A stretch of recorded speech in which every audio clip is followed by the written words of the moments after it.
Today we're going to be talking about bow pressing the Invasion bow. The most important factor that we want to point out is that they have to be limb tip compression.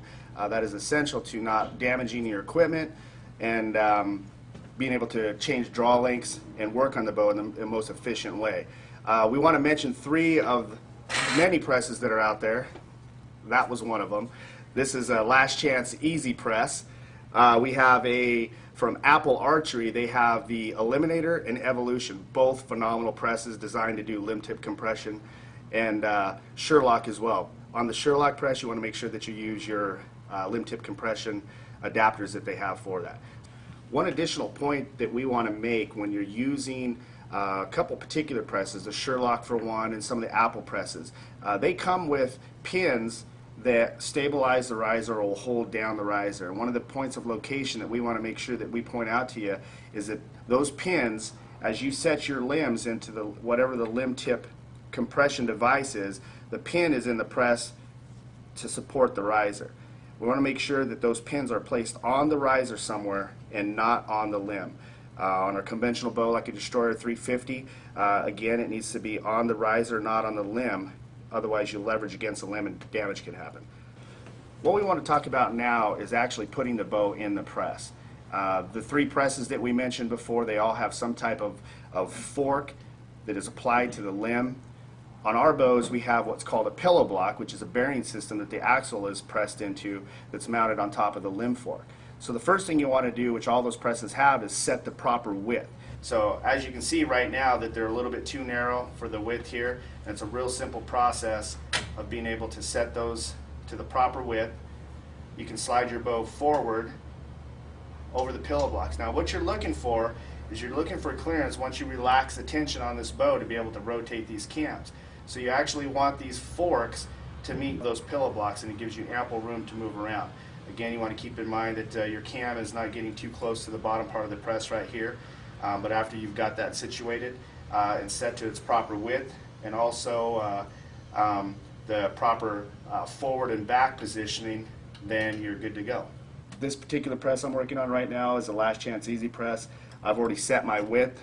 You want to drop those in, and I'm going to be going right over the pillow blocks. This particular press does not have a strap to secure the riser, so I want to make sure these limb tip forks go over the pillow blocks to keep that riser and limbs from moving in an upward direction.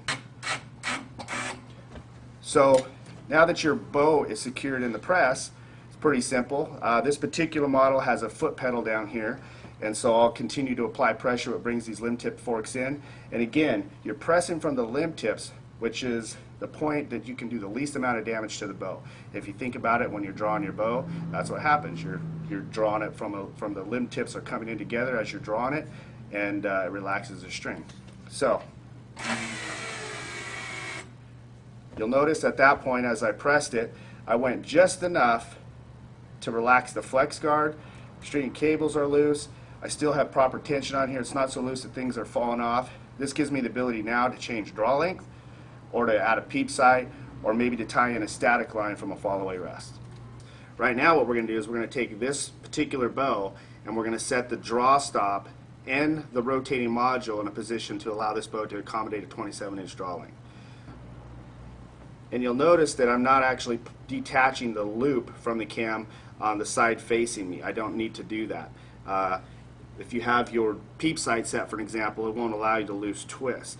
But I'm just loosening it just enough to take that string off. Now what that allows me to do is be able to rotate the cam freely and be able to access the module screw that's facing me. So I take a 9/64 wrench and I'm able to loosen the two module screws and allow me to get into a 27-inch setting.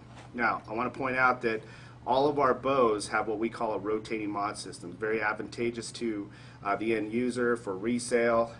This rotating module, it's one module attached to the cam, and it allows us to be able to accommodate a full length of draw length. So for example, this Invasion bow will have the ability to go from 26 to 30 inches every half inch. So as I have it in the press, I'm able to rotate that module to accommodate whatever draw length I'm trying to make.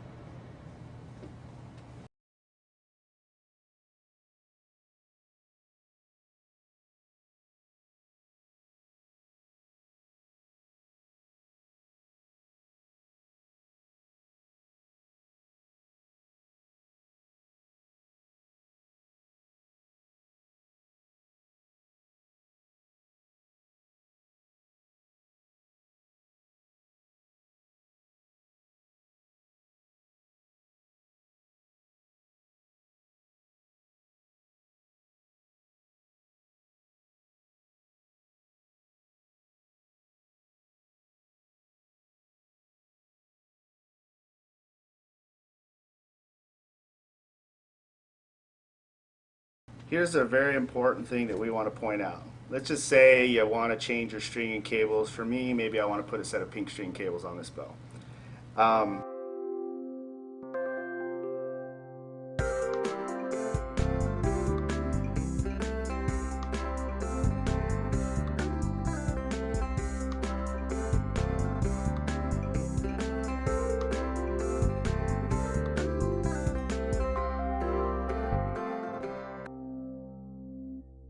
What we're going to do is, when you take them off of the cams and you take the cables out of the containment system, relax the bow press and open it up, you're going to find on the Invasion a couple of things happen. We designed this center pivot technology with zero tolerance. What that means specifically is that the inside width of the limb fork is less than the outside width of the pivots that are in there. So what's going to happen, this will make sense to you when we show you, that as you allow this press to go out and the bow to come apart,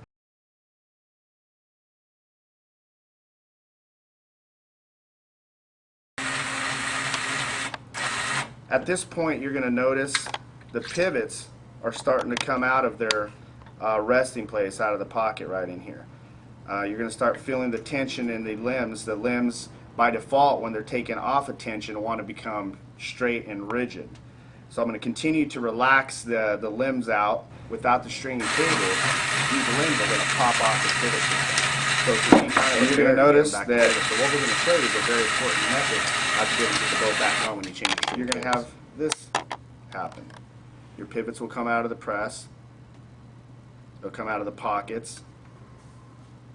And you have some stuff kind of hanging there. So this is the part that we want to show you, a couple of tricks to make this process go a lot easier and a lot smoother. So after you've taken off string and cables on an Invasion, this is what you're going to come up with. Now it's very difficult if you don't have the proper method to be able to get this back together. You're going to be working with obviously a set of limbs on both ends of the bow. So after you've taken the bow apart, there's a couple important things we want to point out. Number one, the pivots. You'll notice these pivots have a wall on them. And what we're going to want to have happen is when these pivots, they probably will come out as you're working on the bow. We have a high impact lube that is put on the ridges of the bottom of the pivot. That actually helps, number one, for lubrication, and number two, as you're putting the bow together, it also doubles and helps you keep these pivots in place, kind of as a little bit of an adhesive there. Now, it's very important that the walls of these pivots are facing in towards each other. So what you'll get is a nice clean look on the outside and this wall being facing in the middle. Now what I want you to notice here is the distance between the two pivot walls is greater than the distance of the inside width of these limbs. This is where the tool and the tricks are going to come into play here to get this bow back together. So if I just try to set them on there, it won't work. These limbs need to be spread apart. Again, there's zero tolerance. They need to be spread apart several thousandths. So the first thing that I've done is I've backed out the limb bolt about 5 turns. What this enables me to do is be able to move the limbs, the cams, this whole assembly here very easily, forward, back, up, and down. If this limb bolt is buttoned down to the riser, it gets very stiff and hard to move. So that's been loose, and that's the first thing. Now the second thing we have is this tool, and this is something we're going to be mass producing and making available for people to work on. It can be done in the shop with regular shop tools, but it can get very difficult. And what we've done is we've created a flat surface on there. This diameter you can set right inside the limb fork and just apply pressure. I'm just turning this clockwise, and that gets this tool positioned perfectly for the width of these two pivots. I'm going to remove this tool, and again I'm just rotating that out until the flat side meets the limb. Now the problem you'll have is that if you're trying to assemble the top limb, cam, pocket assembly, and you let this go, even though there's a little bit of pressure here, with just a minor bump, it'll pop off and these pivots will pop out again. So what I'm going to do is I'm going to show you a trick to apply tension to this system to allow you to be able to work on both ends and it not come apart on you. And I'm just using a simple rubber band. You can use, I got 2 rubber bands together, or you can use one long one. In production, we actually use a bungee cord system. So all I'm going to be doing is I'm keeping pressure on here with my pinky. And again, if you bump this, it could come apart, but you'll get used to it. And you'll be able to do this really efficiently. So I'm putting it through there, just doubling it. And now what I'm doing, I'm going to support this again with my fingers, and then I'm going to support the pocket system and pivots with my other hand. All I'm going to do is stretch this forward, put it over my string stop, and bam. You have enough tension right there to be able to keep the system together, and it allows you to go to the top end of the bow or bottom end, whichever one you started with, and do the same thing. And what that does is it allows just enough tension to keep these limbs together and allows you to be able to put it back in the press to get your string and cables on. So I've already preset this width here now I'm ready to press this bow and get it back into a position where I can work on it. Alright, so now I got the bow back in, there's tension on everything, and I can go to work on my string and cables. Alright, we've got string and cables back on the bow.